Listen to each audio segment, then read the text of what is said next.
You're going to hate this question for a second, but stay with me. When was the last time you said or did something you regretted because you reacted too fast? A message you fired off in anger. A sentence you wish you could unsay. A decision you made in 10 seconds that cost you months of peace. You knew better, but in that moment, knowing didn't matter. The reaction was faster than your wisdom. Now, imagine something different. Same trigger, same stress, same person pushing your buttons, but this time, there's a gap. In that tiny gap between what happens and what you do, you feel a strange calm clarity. You see your impulse, you see your anger, and you still choose your response. No drama, no explosion, just quiet power. That gap is where your real life is built, and that's what this video is about. Because if you stay with me until the end, you'll walk away with a practical Stoic way to train your mind to respond instead of react in arguments, at work, online, and in the chaos inside your own head. Not as an abstract idea, but as a daily discipline. Let's start with a simple truth the Stoics would agree with. Your greatest enemy is not other people. It's your untrained reaction to them. Picture this. You're in a meeting. You've worked hard on something. You're tired, a bit stressed. Maybe you slept badly.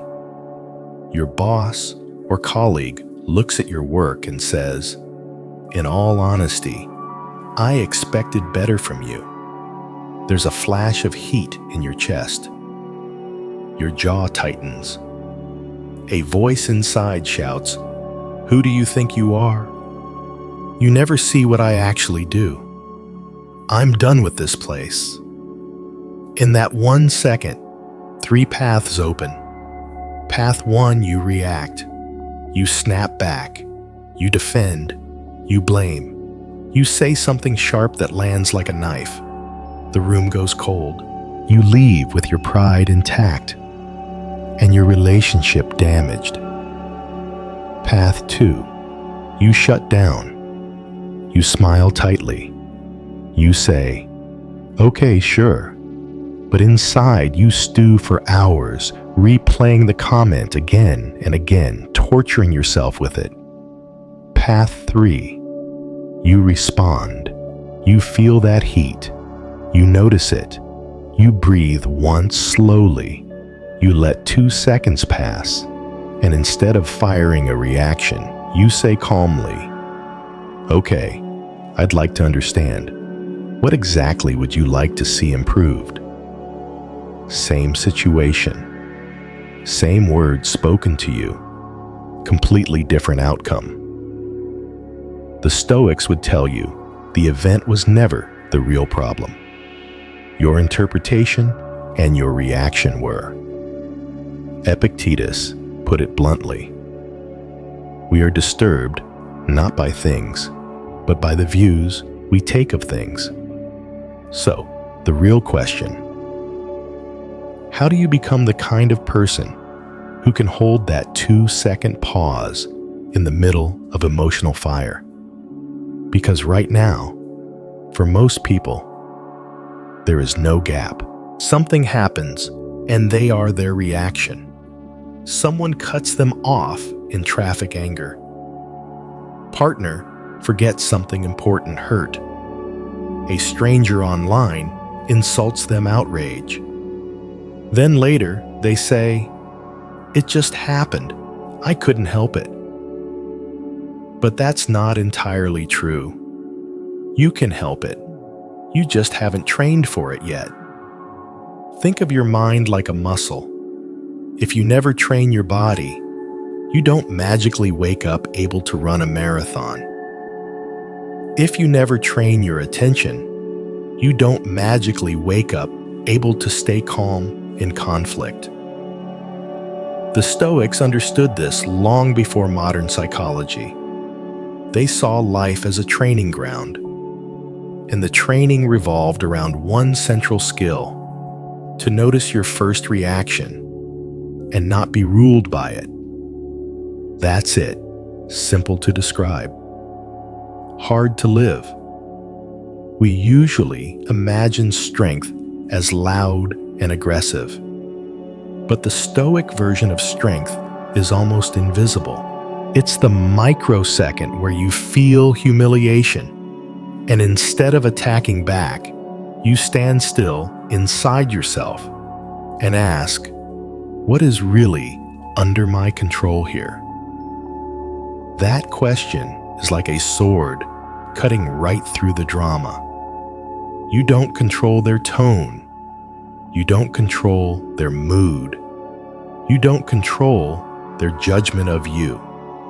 But you do control whether you take this personally or as feedback, whether you answer calmly or explode, whether you let this moment define your day or turn it into training. The untrained mind wants relief right now. It wants to discharge the discomfort instantly.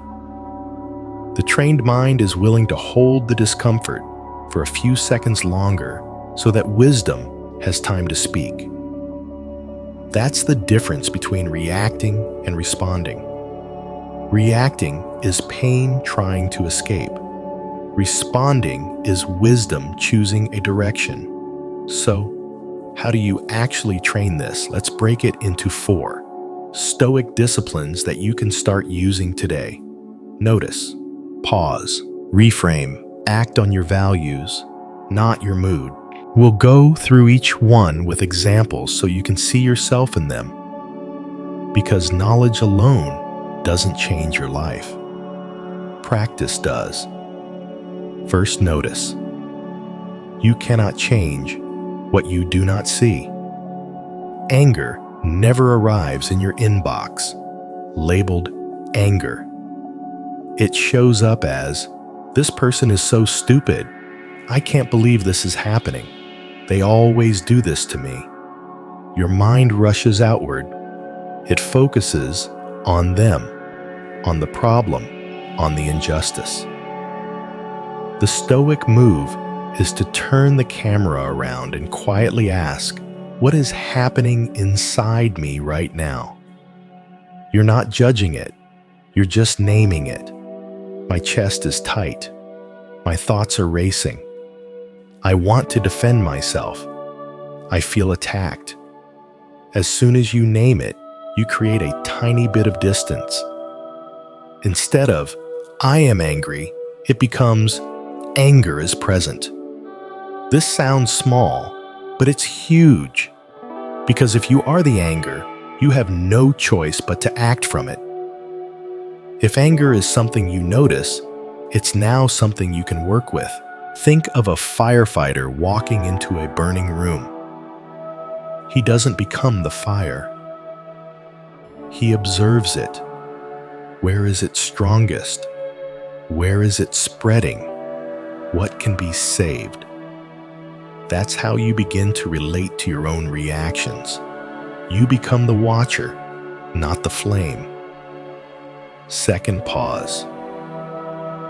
If notice is seeing the spark, pause is not throwing gasoline on it. This is the part most people skip because it feels unnatural at first. You're hurt. You want to reply. You want to be understood now. But reacting in the heat of emotion is like driving through a storm at full speed with your headlights off.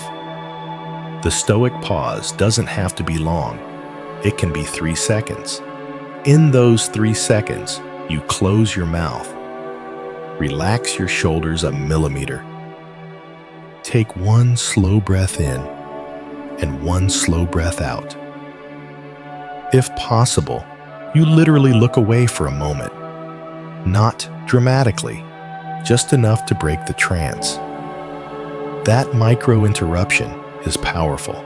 It tells your nervous system, we are not in physical danger. We have time. We can choose. You can even have a mental phrase ready. Something simple like hold, wait, choose later. You're not denying your feelings. You're delaying your reaction so that your response can be chosen with a cooler mind. Marcus Aurelius wrote in his journal about the importance of stepping back and looking at events as if from above, as if you were a third person watching the situation. Your pause is that step back. Without it, you are your reaction. With it, you suddenly have options. Third, reframe. Once you've noticed and paused, you're in the perfect position to change the story your mind is telling. Because your mind will always tell a story. He disrespected me. She doesn't care about me. They're trying to undermine me. This is unfair. Those stories might feel true, but they're often incomplete. The Stoic practice is not to blindly believe the first story your emotions write. Instead, you ask, what else could this mean? What's another way to see this? If I assume they're not evil, only human, how does this look? Let's go back to that meeting. Your boss says, I expected better. Your first story. They don't see my effort. I'm undervalued. This is an attack. But with a pause and a reframe, you might see other possibilities. Maybe they're under pressure from above. Maybe my work really does need a clearer structure. Maybe their delivery is poor. But there's still a signal in the noise. Reframing doesn't mean pretending everything is fine. It means you refuse to interpret everything in the most painful, self-centered way. You go from, this is an insult to who I am, to this is data about what I did. The first attacks your identity. The second invites improvement. And here's the twist. Even if they are unfair or rude, your reframe still gives you power. Because now, your focus is, how do I want to show up in this situation, regardless of how they behave? You shift from victim to author. Fourth, act on your values, not your mood. This is where Stoicism becomes more than just emotional control. It's not enough to stay calm. You have to actually live your principles. Once you've noticed, paused, and reframed, you ask a final question. What response here reflects the person I want to be? Not, what will make me feel good in the next 30 seconds? But what action will I be proud of if I replay this moment tonight? Maybe that means asking a calm question instead of launching into a speech. Maybe it means saying, I'm feeling defensive. Let's take a break and come back to this. Maybe it means firmly setting a boundary. I'm willing to discuss my performance, but not when I'm being insulted. The key is this: your values are steady. Your moods are not. If you let your mood drive your behavior, your life will be chaotic. If you let your values drive your behavior, your life might still be hard, but it will be coherent. The Stoics aimed at 4 main virtues: wisdom, courage, justice, and temperance. You can ask, what would wisdom do here? What would courage do here? What would justice look like here? What would self-control look like right now? You won't always get it perfect. No one does. But the very act of asking those questions pulls you out of blind reaction and into conscious response. And over time, those small repeated choices reshape the kind of person you are. Let's bring this down to daily life. Imagine 3 common situations where you can start training this muscle today. Situation 1. The message that stings. You open your phone. There's a short, cold text from someone you care about. Fine. Do whatever you want. You feel that punch in the stomach. Your fingers itch to type. You know what, I'm tired of this. Or if that's how you feel, don't talk to me again. Instead, today you train. Notice. My chest is tight. My thoughts are loud. I feel rejected. Pause. You put the phone down. You take 3 slow breaths. You give yourself 2 minutes before replying. Reframe. Maybe they're tired. Maybe they misunderstood me. Maybe this is about their stress, not my worth. Act on values. You write something measured. I feel tension between us right now. I don't want to make it worse. Can we talk about what's really bothering you when we're both calmer? You don't surrender your needs. You simply refuse to let temporary emotion decide the tone of your relationship. That is Stoic strength in the age of smartphones. Situation 2. The criticism at work. Someone points out a mistake publicly. You flush. You want to either disappear or attack. Training moment. Notice that there is shame. There is defensiveness. Pause. You sip water.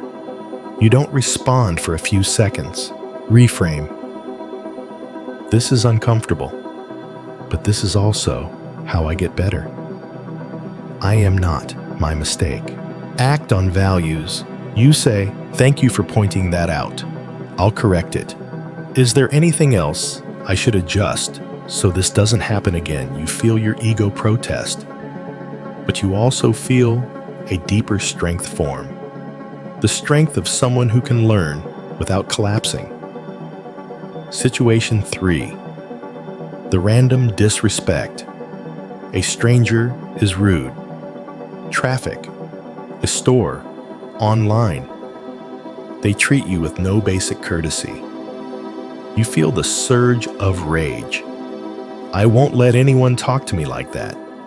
But ask yourself, do you really want to give a random stranger the power to ruin your inner state? The Stoics would say, if you get angry because someone is foolish, you've let their foolishness multiply. So you train. Notice, my body is on fire. There's a pull to fight. Pause. You breathe. You physically relax your hands. Reframe. This is one moment in one day. This person's behavior is about them, not my worth. I don't need to pick up everything dropped at my feet. Act on values. You either respond with simple firmness or you walk away without carrying it with you. Sometimes, the strongest response is not to participate. Now here's the twist. Most people don't see at first.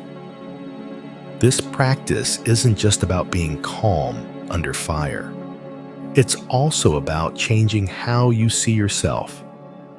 Every time you choose a response that reflects your values, you send a quiet message to your own mind.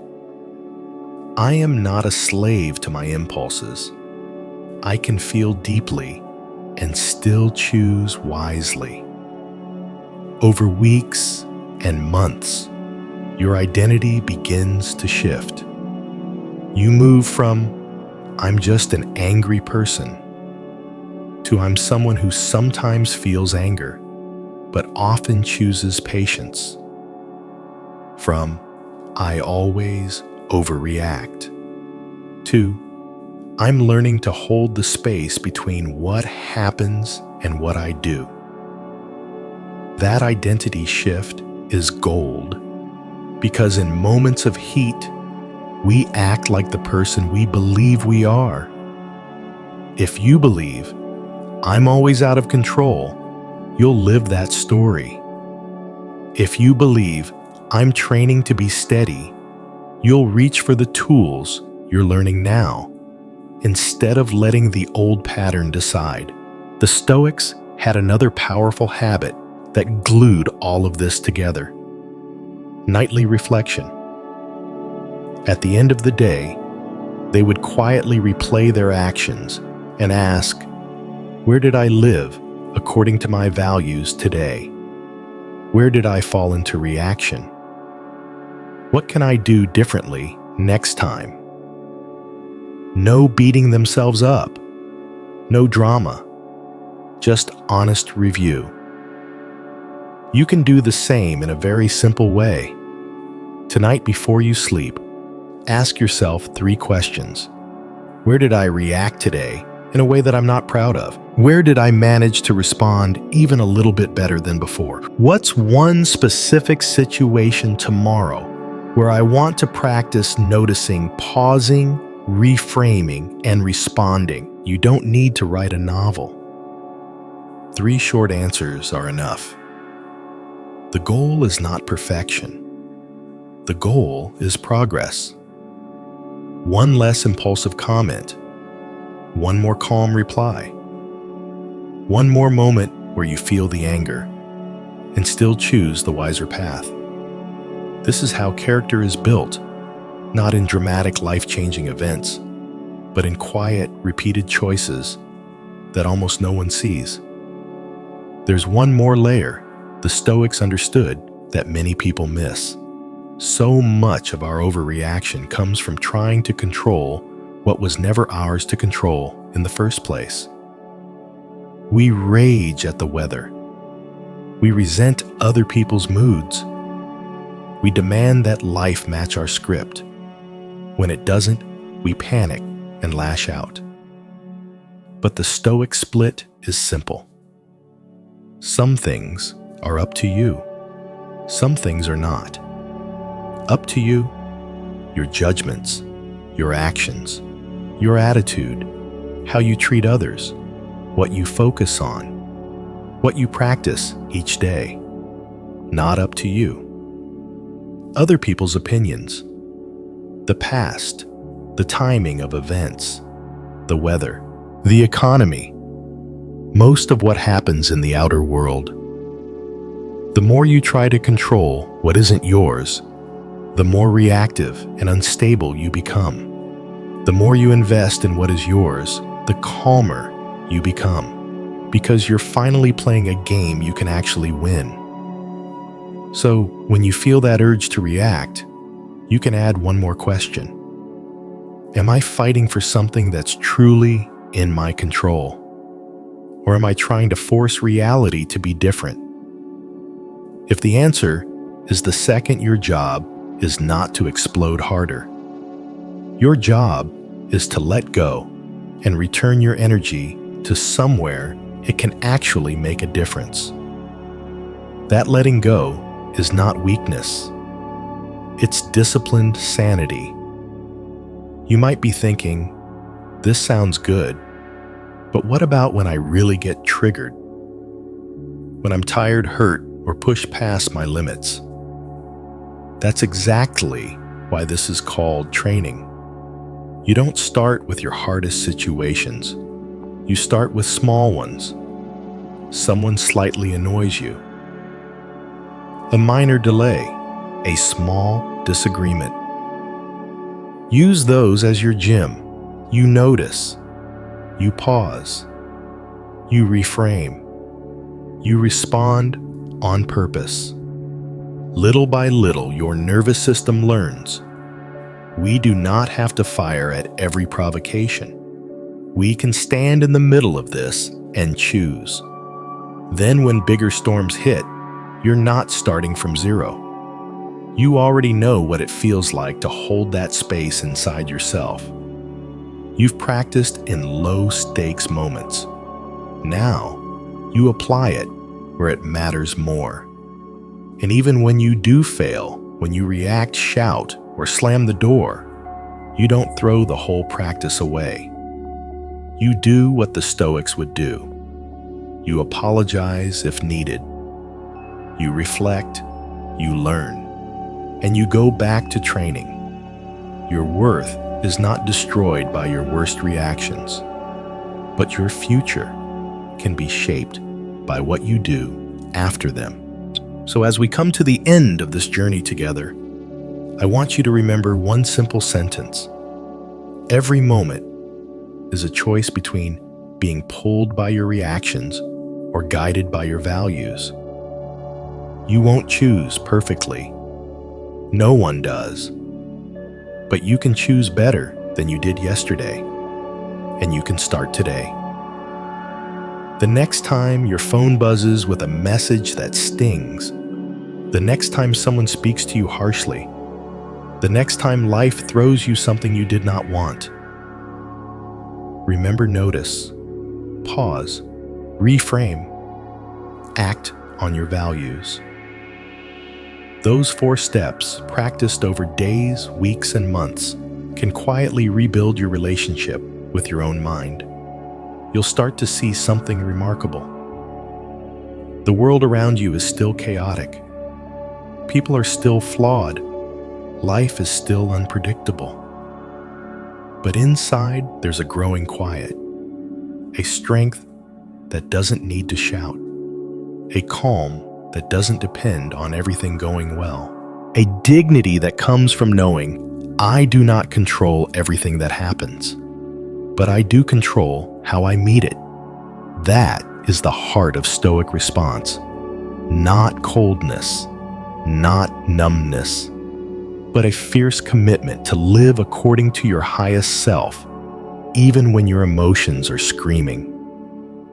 As you close this video, life will give you chances today, tomorrow, this week, to practice everything you've just heard. They won't always look noble. They'll look like traffic, like tension, like disappointment, like an email you don't want to answer. Each one is a small doorway. On one side, reaction. On the other, response. On one side, the old story. On the other, the person you're becoming. Which one you walk through is never decided by fate. It's decided by you. And that choice is where your real power has always lived.